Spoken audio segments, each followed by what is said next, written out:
এই জগৎ যে স্থিতি, বর্তমানে যে জগৎ আছে, বর্তমান জগৎ যে চলছে স্থিতি, এবং কোনোদিনও বা ভবিষ্যতে এই পৃথিবী যেমন তৈরি হয়েছে, একদিন পৃথিবীর ধ্বংস কিন্তু অবশ্যই আছে।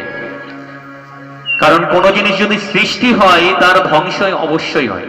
রাধে রাধে। সৃষ্টি হলে ধ্বংস অবশ্যই হবে। যেমন আমাদের মানব দেহ ভগবান তৈরি করে দিয়েছেন, এই দেহের যতদিন আয়ু আছে, পরমায়ু আমাদের যতদিন আছে, যতদিন বিধি আমাদের কপালে লিখে দিয়েছেন যে এতদিন এনার আয়ু, ততদিন পর্যন্ত আমাদের আছে। তারপর আমাদের দেহেরও ধ্বংস আছে। কোন জিনিস সৃষ্টি হলে তার ধ্বংস অবশ্যই আছে।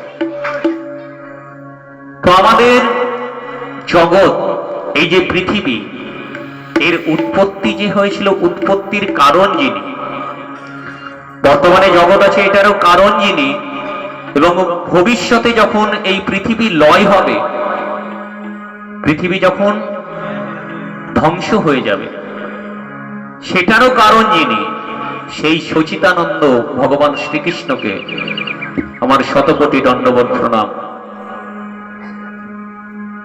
এবং শ্রীমদ্ ভাগবত মহাপুরাণ যিনি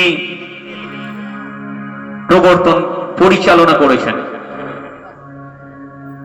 জং প্রবরজন্ত মনোপেতং পেতকিত্যং দৈপায়নো বীতকাতর অচুভাব পুত্রতে তন্ময়াতন তারবোহিত্ন তং সর্বভূত হৃদয়ং মুনিনাম তস্মস্মি।